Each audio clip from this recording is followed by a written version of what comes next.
व्यक्ति जिसकी शादी हिंदू मैरिज एक्ट 1955 की धारा 11 के तहत अमान्य घोषित हो गई है, वो भी 1955 अधिनियम की धारा 25 के तहत अपने पार्टनर से स्थायी गुजारा भत्ता मांगने का हकदार है। यहाँ तक कि कोई अदालत प्रथम दृष्टया इस निष्कर्ष पर पहुंचती है कि दो लोगों के बीच शादी अमान्य है तो भी 1955 अधिनियम के तहत मामले के निपटारे तक अदालत को गुजारा भत्ता देने से नहीं रोका जा सकता।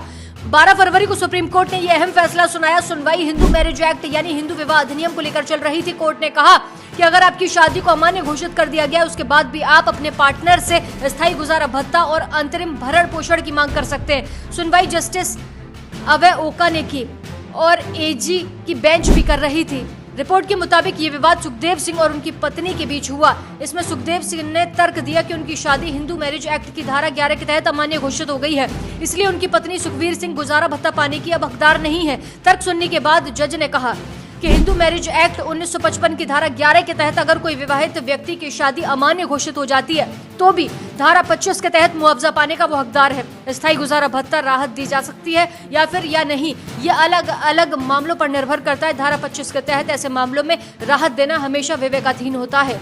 विवेकाधीन माने ये फैसला जज पर निर्भर करता है। तमाम स्थितियों और तर्कों को सुनने के बाद जज अपने विवेक से फैसला सुनाता है। गुजारा भत्ता को लेकर राय बटी हुई थी, जिसे 12 तारीख को कोर्ट ने साफ कर दिया। पिछले साल ये मामला सुप्रीम कोर्ट के जज जस्टिस विक्रम नाथ ने दिया था, लेकिन इसके बाद 3 जजों की बेंच को ट्रांसफर कर दिया गया। हिंदू मैरिज एक्ट के तहत धारा 24 और 25 के तहत अलग अलग बेंचेस के तहत विरोधी विचार भी सामने आए, यानी जजों की राय बटी हुई थी।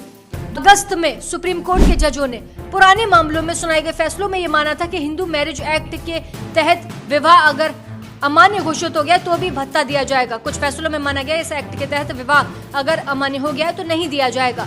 सुखवीर सिंह की ओर से पेश हुए वकील ने ये बताया था कि मामले में 2 जजों के लगातार विरोधी फैसले हैं। ऐसे में जस्टिस विक्रम नाथ ने ये कहा कि इस मुद्दे को सुलझाने के लिए मामला 3 जजों की बेंच को सौंपा जाए, जिसके बाद 12 तारीख को 3 जजों की बेंच ने ये फैसला सुना दिया। अब आसान शब्दों में समझ लेते हैं। एलिमनी के नाम से इसे जाना जाता है। कई जगह हमने पिक्चरों में ये सुना होगा। एलिमनी एक वन टाइम पेमेंट होता है जो तलाक के वक्त पति पत्नी दोनों एक दूसरे को दे सकते हैं। पति पत्नी दोनों एक दूसरे को ये देते हैं। कुछ ऐसे भी हैं जिसके तहत हस्बैंड एलिमनी क्लेम कर सकता है। इसमें भारत में ये कम होता है, लेकिन महिलाओं को ज्यादा एलिमनी मिलती है। सेक्शन 24 और 25 मेंटेनेंस एलिमनी की जब बात की जाए तो ये न्यूट्रल है। पति पत्नी दोनों एक दूसरे से एलिमनी क्लेम कर सकते हैं। इस खबर में बस इतना ही। जानकारी जुटाने के लिए आप इस चैनल को सब्सक्राइब जरूर करिएगा।